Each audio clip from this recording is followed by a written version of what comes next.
Hello viewers, অজানা কিছু কথার পক্ষ থেকে সবাইকে স্বাগত জানাচ্ছি। আজকে দেখাবো গোমতী দরজা।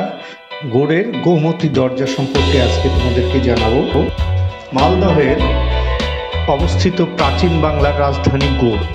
গড়ে প্রাচীন বাংলার রাজধানী বহু ধ্বংসস্তূপ রয়েছে, যা পর্যটকদের কাছে বরাবরই আকর্ষণীয়। প্রাচীন বাংলার রাজধানী বর্তমান মালদহ জেলায় অবস্থিত।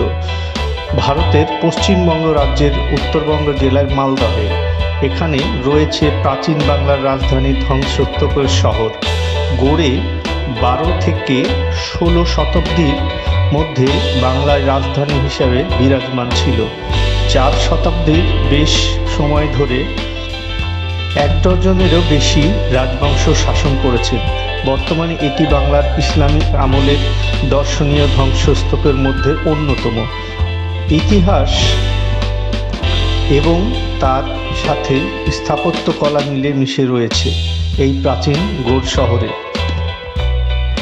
এখানে প্রাচীন ভগবান লক্ষণ দ্বারা ভূমিকা আবিষ্কার হয়েছিল। এখানে এই শহরটি উল্লেখ্য প্রায় 500 খ্রিস্টাব্দ পূর্বে পুরাণ গ্রন্থগুলিতে করা হয়েছে। এই সময় গড়ে যথারীতি মৌর্য সাম্রাজ্যের অধীনে ছিল। 8ম শতাব্দী থেকে 11 শতাব্দী পর্যন্ত বাংলায় পাল রাজবংশের শাসনের অধীন ছিল। ইতিহাস বলে শেষ করা যাবে না। এই ধ্বংসস্তূপগুলো এখনো, স্তম্ভগুলো দাঁড়িয়ে আছে ইতিহাসকে সাক্ষী রেখে। প্রতিটা মিনার দাঁড়িয়ে আছে।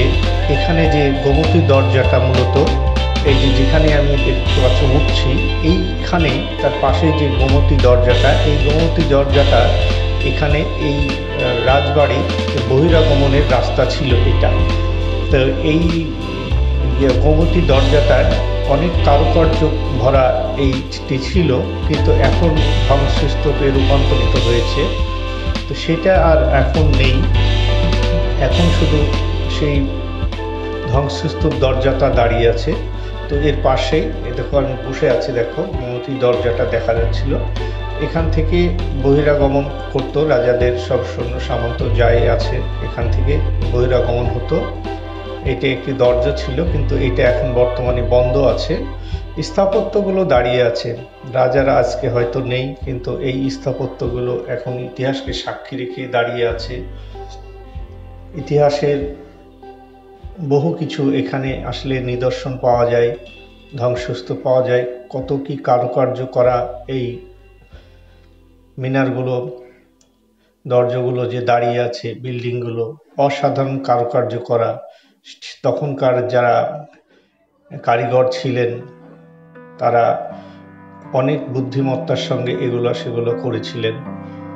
তো এখন আমাদের যে কংক্রিটের যে বিল্ডিং হয়, সেই বিল্ডিংয়ের তুলনায় এই বিল্ডিংগুলো একটু আলাদা টাইপের। তো যাই হোক, এগুলো এখানে আসলে অনেক কিছুই বোঝা যায়। তো এইসব জিনিসগুলো, এই বিল্ডিংগুলো, স্থাপত্যগুলো সবগুলো কিছু কিছুটা দাঁড়িয়ে আছে এবং কিছুটা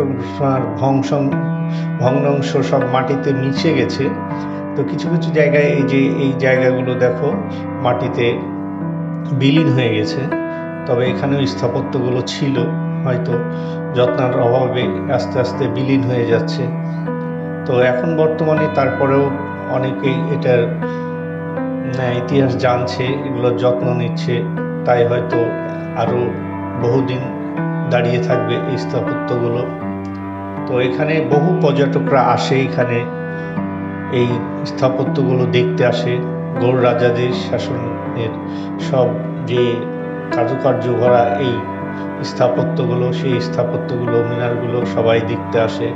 এটি আসলে অবস্থিত হচ্ছে বাংলাদেশ ভারত বর্ডারের যে মহদীপুর বর্ডার আছে, তার পাশেই এটা অবস্থিত গড়।